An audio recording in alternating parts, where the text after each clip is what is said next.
Good morning, my gorgeous fellow icons in training. Welcome to the Icon Edit, the show where we are becoming unbelievably gorgeous and disgustingly overeducated. My name is Monet, expert on nothing but curious about everything. I research fascinating topics that will help me grow either in mindset, presence, physical beauty, all of it. I just want to become, as I said, unbelievably gorgeous and disgustingly overeducated. And then you share anything you know on the subject back with me so we can all grow hotter and more educated together. Right? Let's start with my obsession of the week. My obsession of the week is a book. It is The Goddess in Every Woman by Jean Shinoda Bolen. It is, what is it, Jungian psychology concept of archetypes. And if you have seen my archetype video, you know what I'm talking about. I'm gonna scoot on back, see my full head. Let me tell you, figuring it out every freaking day. All about the Jungian archetype concept. She gets into the archetypes of all the different goddesses and how every woman has a little bit of multiple goddesses in her. And it's just like that archetype. So that archetype concept. So instead of the lover, there is Aphrodite. Instead of the sage, there is Athena. And it's easier for me to connect, and I actually really liked the way she described all of this, and it's just a really fun read and kind of inspires different pieces of you to come together. For example, I want to dial in my Athena a little bit more, be a little bit more strategic and a little bit less emotional. In fact, every morning I have my first Google task is you are not an emotional bitch, because I cannot be an emotional bitch. I'm over it. So anyway, goddesses in every woman, very feminine, divine, inspiring, super, super good. And it leads us perfectly into our topic for today. Let's go ahead and dive in. So there's this woman we have all seen before. I know when I describe this, you're going to have an exact person in mind. Maybe it's you.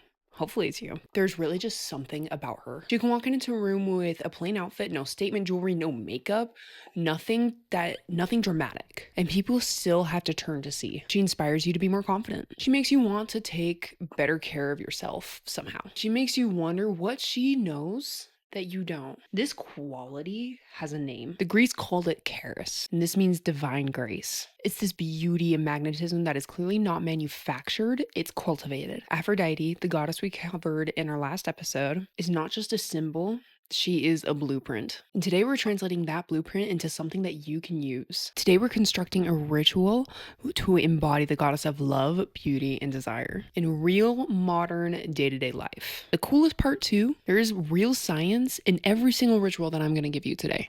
They're not just foo-foo, goddess, Hellenism, whatever we want to call it. There is real science-backed information. Aphrodite is just your inspiration. And if you either one, well, both. Watch my last episode about Aphrodite, and also reading the goddesses in every woman. It's insane how the original powerful goddess in these ancient societies was a woman. And it just makes sense that she was a woman. And then this woman goddess kind of fractured into different goddesses, essentially. But Aphrodite is that main goddess just passed down from, Mesopotamia, from Syria.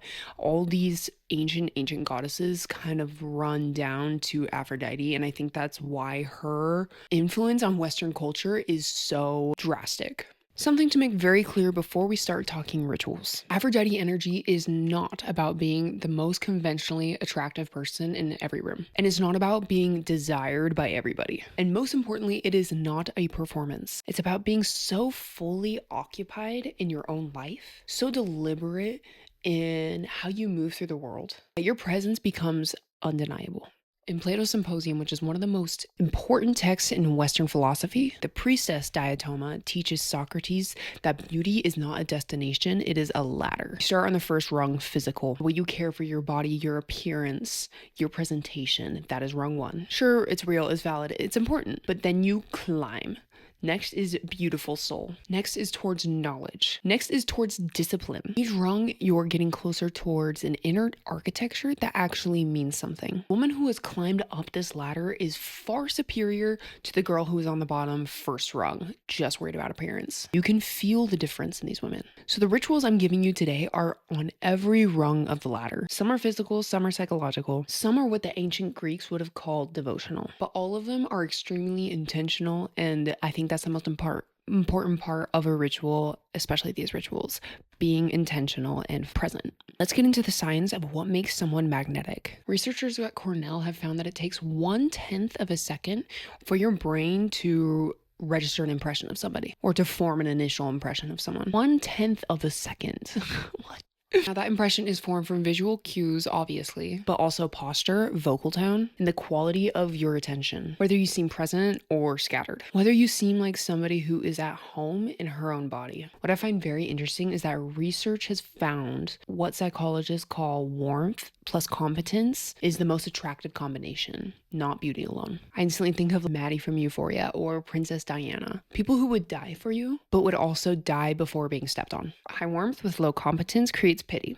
High competence with low warmth creates fear. Both together, that creates gravitational pull. Aphrodite had both. She was generous to those she loved, and she was formidable to those who crossed her. That combination is not by accident, it is a practice. Now let's get into our rituals, starting with ritual number 1, scent. And this is scent as devotion. Aphrodite's sanctuary in Paphos was filled with lilies, roses, myrtle, and there were 0 blood sacrifices allowed. Only the burning of Arabian incenses and libations of olive oil, honey, and wine. The entire worship of this goddess was very sensory. The sensory experience is very defining for this goddess of beauty, love, and desire. Senses are what bring us back and allow us to savor the present moment. Whenever you feel your brain going somewhere, it is getting in touch with your five senses that bring you back to this present moment. Loving and appreciating where you are in this current moment is considered one of the most seductive attributes an individual can have. In ancient Cyprus, oils were used to anoint the statues and stones of Aphrodite. The women who came into her temple were also anointed. Perfume in this context was not a cosmetic, it was considered very sacred. In the 4th century BCE, the philosopher Theophrastus wrote an entire book called Treatise on Odors, documenting iris, rose, mint, cinnamon, and myrtle as the primary sacred scents of ancient Greece. Here is how you translate all of this into your life. Choose a signature scent. For me, it's like a vanilla salted caramel, but for you, make it whatever you want. Apply it deliberately when you begin your day, not as an afterthought when you're running out the door. Make it the first intentional act of your morning. Do it in the mindset of, I am going to be present today. Every time I smell this, I'm going to bring back to where I am in this present moment. Let's get into the science behind this. Your olfactory memory is processed in the limbic system, the brain's emotional center. The scents you wear become associated with you neurologically. You become the woman that people smell and remember. That is ancient technology and divine psychological strategy. Next, ritual number 2, the water practice. Homer recorded Aphrodite bathing in Paphos in perfumed baths. Water is very central to her mythology. She was born from the ocean. She's often recorded in these scented baths, and all of her temples are around water sources. There is a solid science behind this, actually. Cold water exposure activates your parasympathetic nervous system, spikes your cortisol in the moment, but lowers it in the long run, and increases dopamine by 250%. That is a significant difference. On the flip side, a warm bath before bed lowers cortisol and improves the sleep onset. Water, used deliberately, regulates the stress hormones that are visibly aging you and dimming your energy. Here is your water ritual. At least 3 times per week, take a bath if you're able to. Take a bath instead of a shower. Add rose, add Epsom salt. Involve all of your senses that you possibly can. No phone. This is not multitasking time. This is not dopamine overload time. If you want to add to this, just spend more time around water regularly. This is imperative for me personally. I feel most in touch with myself and my emotions when I'm by the water. Specifically the ocean, there's just something about the ocean that draws me in constantly. If I don't see the ocean at least once a year, I start to go crazy. In landlocked Utah, that is hard. hard. Back to the science, research on the attention restoration theory shows that proximity to natural water sources reduces cortisol and restores direct attention. The ancients built her temples near the sea for this very reason. Now let's get into ritual 3. We are going to be treating our body as a temple, not as a project. One of the most important shifts in Aphrodite energy is moving from treating your body like something that needs to be fixed to treating it as something that needs to be honored. This is not just motivational language foo-foo. This is behavioral science. When you relate to your body from a place of care instead of criticism, your nervous system responds differently. Chronic self-criticism activates cortisol. Cortisol degrades collagen, disrupts sleep, elevates blood pressure, makes your middle section chubby, makes your face chubby, and suppresses your immune function. That means your inner dialogue is a biological event with very real and visual consequences. Here is your Aphrodite shift. Move your self-care from obligation to devotion. Skincare is not a chore. It is how you tend for the physical form you were given. Exercise is never a punishment. It is how you honor your capacity. Sleep is not weakness. It is the most potent beauty protocol that will ever exist, and it's free. Here is your temple practice. Every time you do something for your body, whether it's skincare, rest, or feeding yourself well, sit internally or say out loud, I am tending my temple. It sounds a little corny and silly, but I've been doing it for the past couple of days, and the way I've connected to myself, if we want to call it spiritually, if you want to say I've just changed my mindset, it has changed me completely, and I've actually been more motivated to exercise. I've been more intentional about the way I eat and the way I treat my body. I've not been drinking. It makes real differences. Try it for at least 2 weeks and notice what shifts. We're gonna get into mindset rituals now. The it girl, I'm always saying that, the it girl psychology. Let's get into the Aphrodite archetype. And this is what my book that I was talking about in the beginning by Jean Shinoda Bolen mapped.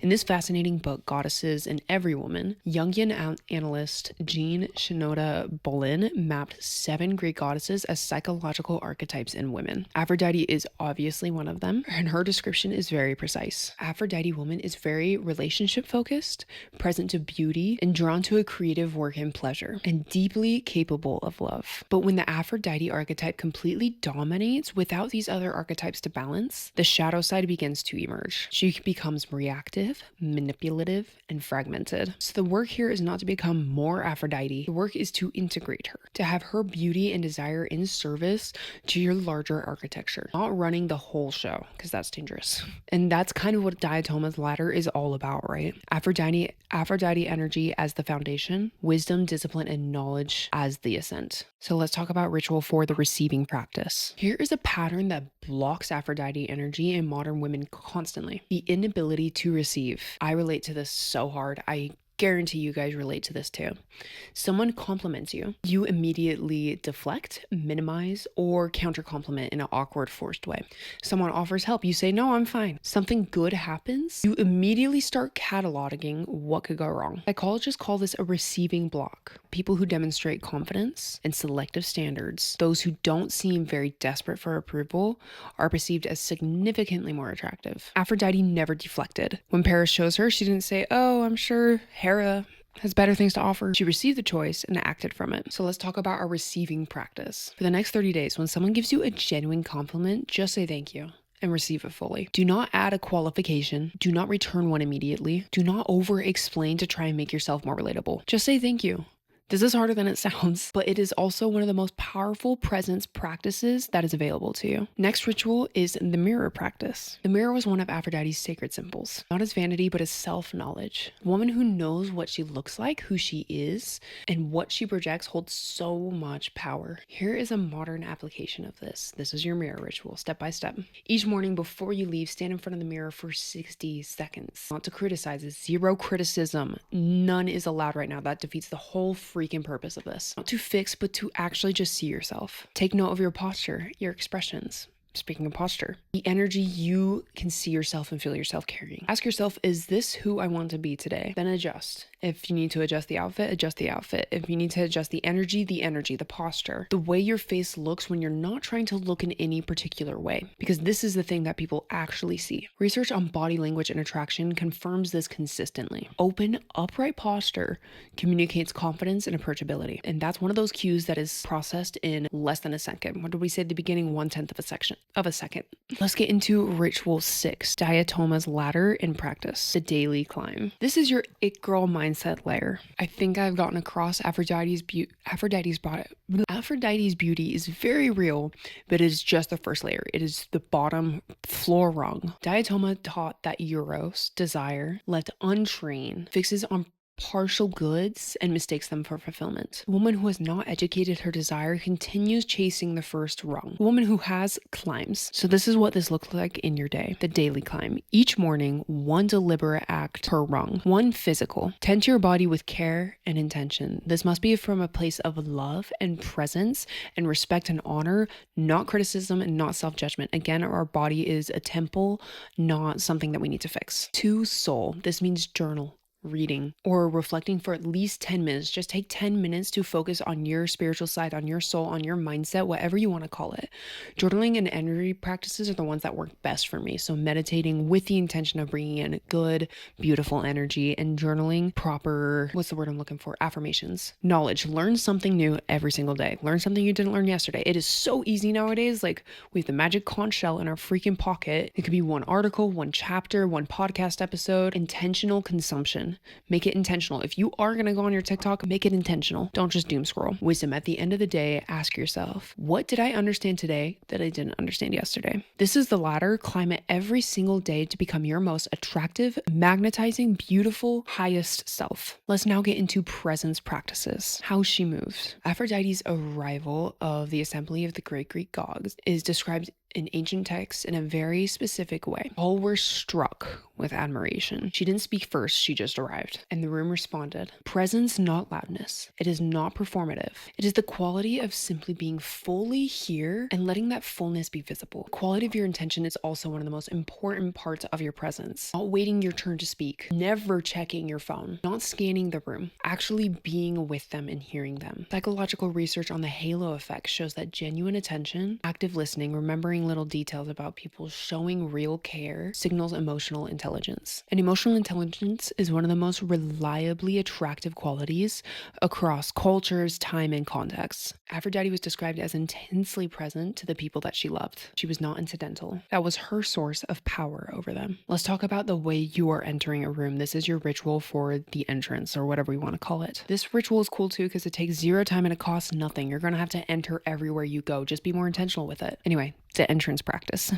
Whenever you enter a space, a room, a meeting, a social event, pause for one breath before you walk in. Then enter unhurried. Eyes up, shoulders down, not performing confidence, inhabiting it. Pause is everything. That 1 second pause, that one breath before you enter. It marks the transition between being moved by your environment and choosing how you move through it. Let's get into the art of selectivity. Research shows that people who appear selective, who don't seem eager to be liked by everybody, are consistently perceived as more attractive and higher status. Aphrodite was not available to everyone. She chose who she loved, who she protected, who she rewarded, the god she blessed and the god she cursed. She was not indifferent, she was completely deliberate. Let's get into the modern translation of what this looks like. You do not need to be liked by everyone. I know this is hard. God, I know it's hard. I'm a people pleaser. I need people to like me. But like I said, I'm working on it. But if you respect yourself and your relationships, you'll make this a priority mindset. Instead of being liked by everybody, you need to be deeply meaningful to the right people. I lost my place in my notes. That shift from approval seeking to selectivity is one of the most visible changes you can make in how you carry yourself. Here is what all of this adds up to. Physical rituals, the scent, the water, deliberate self-care. Train your body to be a place that you feel at home in. Mindset rituals, the receiving practice, the mirror, and the daily climb. Train your psychology to be a place where you feel home in. The presence practices, the attention, the entrance, and the selectivity.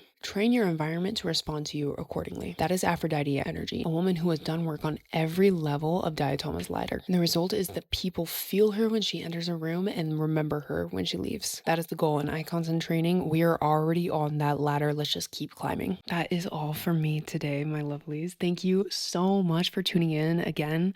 I'm so grateful for every single person who has been here for me throughout this journey. I'm actually surprised that people are interested at all in my cute little niche. So the gratitude I have for even just the 15 people watching some weeks, I genuinely do appreciate you guys. And even that is beyond what I've ever expected, because This whole concept was hard for me to put together, way harder to get myself out there. I feel like any sort of failure messes with my brain. So being able to just willingly fail and actually get the consequences, what's the opposite, the reward of you guys coming, tuning in, and some of you even giving your input, I genuinely appreciate it so much. So please keep it up. Please invite all our fellow friends, icons in training, any of you beautiful women or people, if men are interested as well, who are interested in becoming the most unbelievably gorgeous and disgustingly overeducated themselves, have them join. We are all going to get so much hotter the more people we have in our beautiful community. So invite them, follow my personal Instagram, Monet_Clough. And if you're in the Salt Lake area, order Beaumont Catering, do an event with us. I will most likely be there personally, helping with everything, and we kill it with our events. So that's my little plug to my other business. And I love you guys so much, and I hope you have just the most amazing week ever, and I will see you later. Bye.